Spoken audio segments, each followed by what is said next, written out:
आज मैं आपको सुनाने जा रहा हूँ एक ऐसी सच्ची घटना जिसमें एक मासूम लड़की प्रिया ने अपनी जान गंवा दी।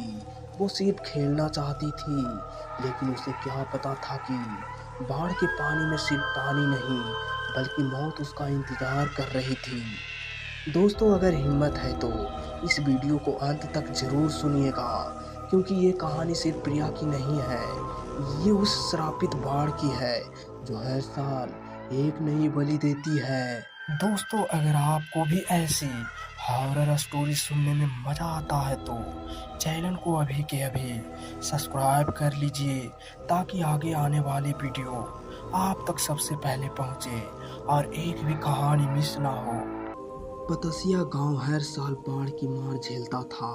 बारिश शुरू होते ही लोग घरों में कैद हो जाते थे। दिन हो या रात, कोई बाहर कदम रखने की हिम्मत नहीं करते, क्योंकि सब जानते थे कि बाढ़ का पानी मौत को अपने साथ बहा लाता। गांव के बच्चे तो इसे खेल की तरह लेते थे। कभी कच्ची सड़क पर, कभी गली के मोड़ पर सब बच्चे पानी में कूदते, तैरते और हंसते खेलते। लेकिन हर बच्चा जानता था बाढ़ का पानी खेल नहीं है। एक दिन की बात है। उस दिन दोपहर को मूसलाधार बारिश हो रही थी। गांव का नाला और तालाब दोनों उफान पर थे। बच्चे झुंड बनाकर पानी में कूदे, छींटे उड़ाए, तैरे और फिर धीरे धीरे अपने अपने घर चले गए।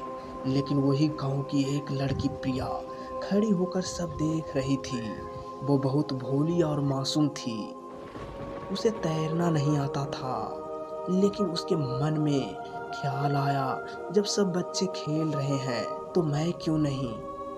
उसकी आंखों में मासूम जिद थी। वो धीरे धीरे पानी की तरफ बढ़ी। बरसात का पानी तेजी से बढ़ रहा था, लेकिन प्रिया को उसका अंदाजा तक नहीं था।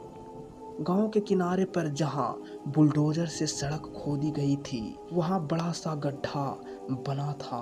बाढ़ का पानी उस गड्ढे को भर चुका था और ऊपर से देखने पर वो साधारण पोखर जैसा लग रहा था। प्रिया धीरे धीरे पानी में उतरी। शुरू में पानी उसके घुटने तक आया। उसने हाथ से छींटे उड़ाए और मासूम हंसी के साथ बोली, देखो मैं भी नहा रही हूँ। लेकिन अगले ही कदम पर उसका पैर सीधे गहरे गड्ढे में चला गया। उसने तैरने की कोशिश की, पर उसे तैरना आता ही कहाँ था। पानी में उसके हाथ लहराए, उसकी चीख दब गई और देखते देखते प्रिया गड्ढे के अंदर पानी में समा गई। शाम तक प्रिया घर नहीं लौटी। गांव वालों ने खोजबीन की, लेकिन सिर्फ पानी के ऊपर तैरती उसकी चप्पल मिली। लोगों का मानना था प्रिया अकेली नहीं डूबी, उसे बाढ़ की उस आत्मा ने खींच लिया। क्योंकि पतसिया गांव में एक पुरानी मान्यता थी, बाढ़ हर साल अपनी बलि देती थी और जो बच्चा तैरना नहीं जानता था वही उसकी पहली शिकार बनता था। इस गांव में जब भी बाढ़ आती है, लोग घरों से बाहर नहीं निकलते।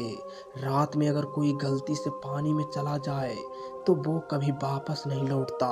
गांव के बुजुर्ग कहते हैं, बाढ़ का पानी सिर्फ पानी नहीं है, उसमें उन लोगों की आत्माएं बहती है जो पहले डूब चुके हैं, और वो आत्माएं हर साल एक नई शिकार का इंतजार करती है। उस रात वो शिकार थी प्रिया। प्रिया बहुत ही मासूम थी, लेकिन उसके मरने के बाद पतसिया गांव में डर का ऐसा तूफान उठा कि बच्चे एक एक कर डूबने लगे। कभी दिन में खेलते खेलते कोई बच्चा उस गड्ढे में समा जाता, तो कभी रात के सन्नाटे में बच्चे अपने आप जैसे किसी अदृश्य ताकत ने बुलाए हो उस पानी की ओर खींचा चले जाते और दोबारा कभी दिखाई नहीं देते। गांव वालों ने देखा कि मौत का सिलसिला थम ही नहीं रहा। डर इतना बढ़ गया कि आखिरकार पूरे गड्ढे को घेर दिया गया। चारों तरफ बांस बल्ली गाड़कर कांटेदार झाड़ियां लगा दिया गया। यहाँ तक कि ताले जड़ दिए गए, ताकि कोई बच्चा फिर कभी उस जगह के पास भी न जा सके।